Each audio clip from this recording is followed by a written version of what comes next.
Who is the greatest athlete you've ever worked with? I wanted to ask AlexxMedia. And who's the one that, like, when you said whenever we work out hard, you're like, we're going to drop the hammer. Who's the one that, like, drops the hammer every fucking time? Don't even have to worry about it. This guy's a dog. Yeah. It comes down, it's hard to call, because you don't want to pick favorites, right? Like, it would come down to second to Brandon Marshall. Brandon Marshall, number one. Right, so we got to shout it out to the boss. Yeah. So I think there's different categories of athleticism, right? So it's hard because there's what you see and like what's given to you. So this idea of epigenetics. I know I'm being super evasive to try and avoid picking just one, but there are some. Give us your top 5.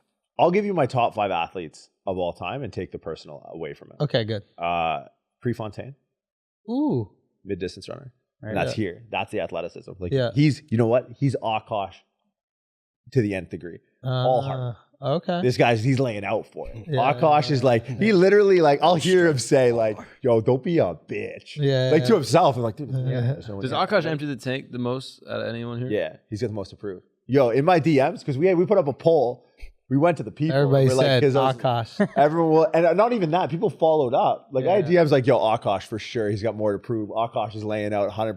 Akaash. Yeah. So it's an underdog story. But it's I love it. Prefontaine for sure. Really? But he never won at the biggest level. Dude, because my biggest thing is like the passion that he pursued that with, right? Like the best pace is a suicide pace, and today feels like a good day to die. Yeah, that's fire. You're running you're doing foot NASCAR. Like, what are you talking about? That's amazing. To be able to be like, yo, you're going to beat me, but you're going to have to bleed to do it. Yeah. That's what I'm after. Do any of these guys train the mental? Like, do they do meditation and hire Oh, that's a psychologists? huge part of getting HOA. into it now. One of the big things at at House of Athlete on Wednesdays, no one's really training. And that's a cool thing that Brandon's done. So like shout out House of Athlete and Brandon Marshall, is they literally do like mental fitness classes where they'll do group sessions.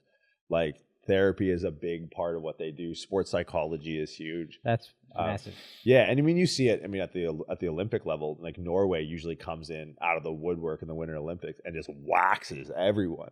They send the most amount of sports psychologists out of any other country, right? Any other country for any other, whether it's summer or winter, and they're just coming out. And that's huge. The mental aspect is huge, which is for me and why I think Pre is my favorite is because that's what I value in athletics.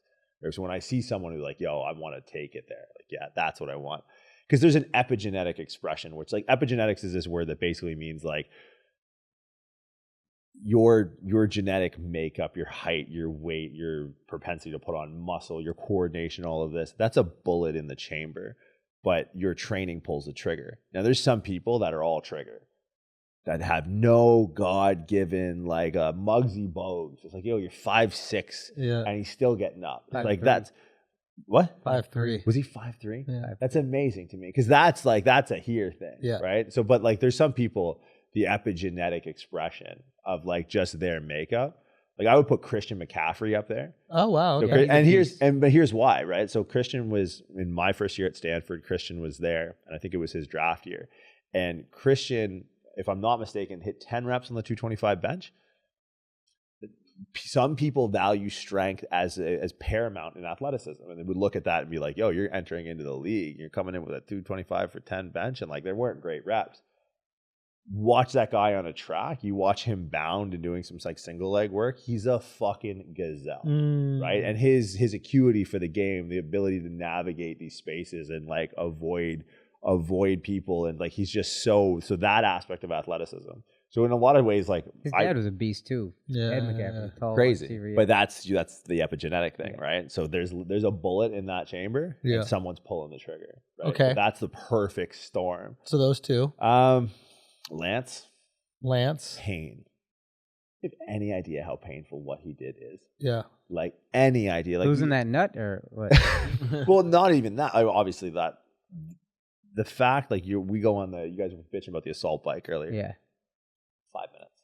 Yeah. This guy's fucking. Yeah. What? He has gears. He has gears. He also took You gear. can switch the gear down, also make it took easier gear. to pedal. It doesn't matter. It doesn't matter, dude. Man. And so here's the thing, Easier like pedal. And there's wind. No, There's it's wind. true. cyclists going are downhill, like the fucking doing OG, nothing. like before fuck baseball. Yeah. Cyclists, dude. There was a guy back in like the 80s or 90s. His name was Bjorn Reese. He was blood doping so hard that his hematocrit was well over 60, the equivalent of like having ketchup in your veins.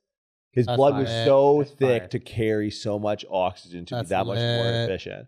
Like, to give context, most males, hematocrit levels are at 48. So it's essentially your oxygen carrying capacity, the amount of red blood cells you have in your plasma.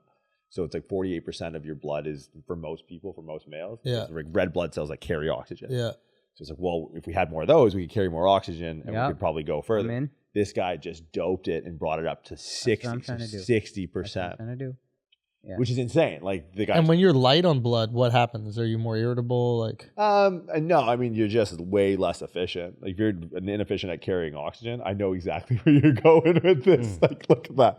Oh man, I'm not saying, if you happen to like lose blood for 5 days out of the month, females would have anything a that would lower affect you in hematocrit any as way. a consequence. Gotcha. But Just putting that So, out there. It's not a Lance. big deal. They're the opposite of doping. Like, if you're on a bike trip and they're losing blood, I mean, this is the they're bloodletting. They're letting. No, they're Yeah. bloodletting. They're letting it. It's like having leeches. It is. Yeah. Lance Armstrong pain, They can take pain though. right? But Lance Armstrong can handle pain. Okay, so right now Wait, the pain is cycling or the blood doping or both? the cycling. the cycling. Well, if anything, and here's an interesting thing to think about. First of all, I that is- love this that they're all white guys so far. This is amazing. There's hope. I'm There's hope going for off- us as athletes. There's hope. Well, I think Tyson's going to be on the list. Okay, Tyson. Tyson, kind of going back to the mental side. Yeah. Like the fact that he could, and I totally believe this, beat his opponent before the bell ever Yeah. rung. Yeah. And then when he looks across and they break eye contact. No, Yeah. maybe here's my Tyson moment. I forget who he was fighting. When he came out with the hotel towel on. Where he cut the hole in the hotel towel. Do you remember that fight? Oh yeah. That to me, because that's the reduced essence of sport. That's what I love. Yeah. And in a sport that is so overrun, especially now with Yeah. like Extravagance. the Logan or the fuck is Yeah. the other guy. Yeah. And then this, it's getting crazy. But there's the reduced essence of like, when he had that quote, it's like, I'm going to eat your children. Yeah. Remember that? Yeah. Like, Yeah. what? Against Lennox That's Lewis. That's amazing. Who doesn't have So who do we got? We got McCaffrey, Pre, Lance, Tyson. Got to go Bolt. Yeah, I think Usain, man. Bolt. So Bolt is always an interesting thing to me because he is such like a functional anatomy and biomechanical anomaly. Right. Because he's so tall and his ability to go just straight rather Yeah. than side to side. We were talking about this last night, right? If you look at the world record sprinters prior to when Bolt came around, and Asafa Powell is pretty tall as far as sprinters go. He's like 6'3". But the last 25 world records, previous to 5'10", Bolt- 5'11".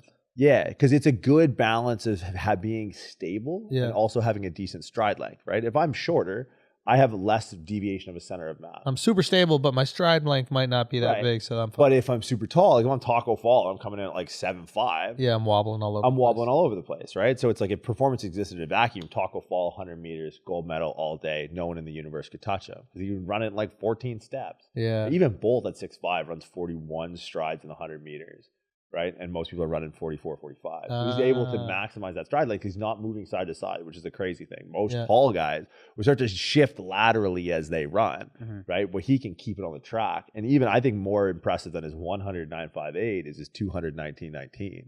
Right, because he's got to go around that bank track where now that displacement of that center of mass across that greater distance, when he's on one leg, is much more difficult to withstand. So when he comes out of that that corner, like fucking Talladega Nights, and he just slingshots past everyone, that to me is probably from a pure force production standpoint, his ability to create tremendous amounts of ground contact, unparalleled. I think we'll never see an athlete in that subsection of athleticism. We'll never see an athlete like him again in our lifetime.